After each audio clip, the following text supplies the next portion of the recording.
Chloé était une jeune fille très serviable et aimait beaucoup aider ses voisins. Elle avait les cheveux bruns et les yeux bleus. Elle aidait une voisine qui ne pouvait pas vraiment se déplacer. Alors, pour lui rendre un service, Chloé faisait ses courses.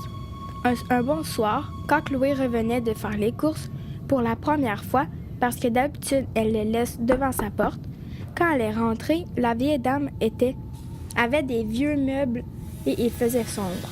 Puis il était couvert de poussière et le plus étrange, c'est qu'elle avait des cadres de petite fille qui avaient l'air apeurés ou bien très tristes.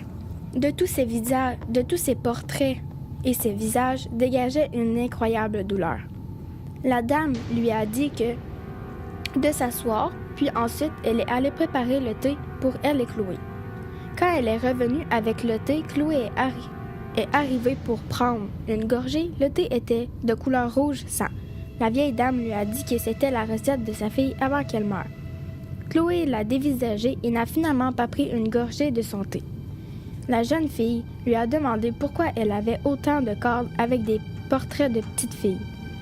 Et la vieille lui a répondu que c'était parce qu'elle aimait bien prendre des photos des filles qui venaient l'aider.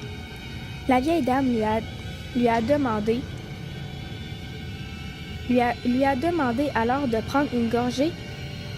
Puis Chloé s'est mise à crier parce qu'elle venait de se rendre compte qu'elle venait de boire du sang. La jeune fille devient soudain blanche et regarda la dame qui avait le regard cruel. Elle essayait de se sauver, mais elle n'avait plus de force et elle s'écroula par terre.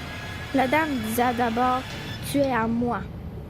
Ensuite, la dame prit la fille qui s'intitule Chloé en photo, puis emmena le corps de Chloé dans une pièce à côté de la chambre de la dame. Puis, des centaines de jeunes filles disparaissent ainsi le 31 octobre, mais nous ne savons pas pourquoi.